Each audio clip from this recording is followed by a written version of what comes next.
Have you ever wondered what games you should keep or you should lose? Find out here at Purge Reviews. Sherlock Deluxe Edition was a game I didn't know a whole lot about. I saw at Dice Tower East, one of the vendors was selling it. My kids were there, and it was a match made in heaven. But when we got the game home, there wasn't a whole lot to it. The selling point was a little Sherlock figure that came with it. But what you got was kind of a cool logic puzzle here. And it's more, I guess it's more about memorization. You'd be like flipping over cards. Okay, that card is there, and it leads to this card, which leads to that card, and you got to kind of figure out how they go without busting on it. But it includes like a little of a deductive puzzle, I guess, that you're going through, but it incorporates memorization as you're going around. Very simple to teach, very simple to play, but we found ourselves playing it over and over and over again and having fun. If you would describe this game to me, I would have thought, that sounds kind of awful. I don't want to play that. Or maybe I would just do it with the kids to have fun. But we found ourselves playing it over and over and over again. And that's kind of a testament of a good game, something that will draw your attention in. So this one was something I thought I was for sure going to purge. Something that I probably won't get rid of because of the good times that we're having with it. This is a really fun little game to play with your kids. It's fairly quickly. It does take memorization, so the kids, I think, have a pretty good shot at beating the parents at this, or more than likely they will. And that's a really fun environment as you're going through, especially as it gets longer and longer, and you're like, I can't bust. It can be really fun because each of the tiles will tell you to move forward a certain amount of spaces or backwards. It's a very fun environment, so check this one out, Sherlock Deluxe Edition. Here is Sherlock Deluxe Edition. It's a very attractive looking box.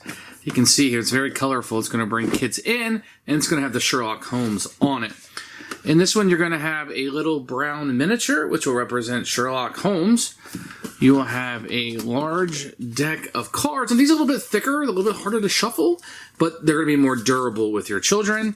And then you're going to get a rule book and a large hole that serves no purpose whatsoever for this game.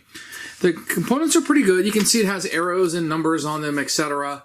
that you're going to have here, but pretty common instruments and items that your kids will become very used to it for, and you're going to have the miniature. That's it. Those are the components. And the insert's fairly good, even though it could have been probably half the... Here is the rulebook for Sherlock Deluxe Holmes. You can see you open it up. You're going to have a picture of all the components and the object of the game. You're going to have setup and how to play with pictures, and it shows you how the arrows are going and plenty of examples in red. Everything here is great. And then a end of game and how it is. The rest of this is just different languages. You're probably going to need 3 or 4 minutes to read through this, and you'll be up and running in no time. The game is going to be set up with 8 cards face up. After everybody has 30 seconds to look at them, the bottle, the anchor, the ear, the banana, the knife, the apple, the alarm clock, and the balloon, then you're ready to play. One person will be placing Sherlock Holmes down anywhere that you want. Let's say you want to go right here on this card right here, and then you will guess what is there. Was it an apple? Is that what it was? No, it was the bottle. So you would turn it back over, and then the next person would go. You can put it anywhere you want, but let's say I went back there and it was the bottle, and you were correct. Then this says right here they would move 1 space to the right, so he would move here, and you have to guess what's there. I believe it was the anchor. Yep. And that also has 1 arrow moving here, and then you would guess and then flip it over. Let's say you were correct. 1, 2, 3. Then you would come here, and then you would guess if you were correct. Then you would, oh, I got this right. 1, 2, 3. I came to a card that's already flipped over. I would score this card. The first person to score 6 cards is the winner.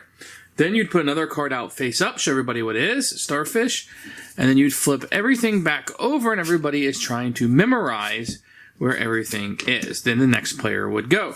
Let's say you go here and you say a dog, and it's not. It's a knife. You simply just flip it back over, and then the next person takes their turn. Once again, if you're able to successfully get 6 of these cards, then you are the winner of the game. Who should buy this game? This is a fun little family game. It doesn't take very long to play. It's quick, and you can play it quite a few times in a row. I feel like that it has memorization in it that the parents may struggle with a little bit. You really have to pay attention to what's being flipped over and where it's going to direct you next as you use that deductive logic to get through this. I don't know what Sherlock has to do with it. Likely nothing, but the little miniature that comes with it is cute. Very fun game that surprised us. It was something I went into thinking it was not going to be very good. It kind of blew me away. We ended up playing it over and over and over again. It's kind of a real go-to quick filler for us that I found out, and it might be for you. For us as a keeper, and it did shock us and surprise us, and it's what I might ask you to track down. It might be worth it.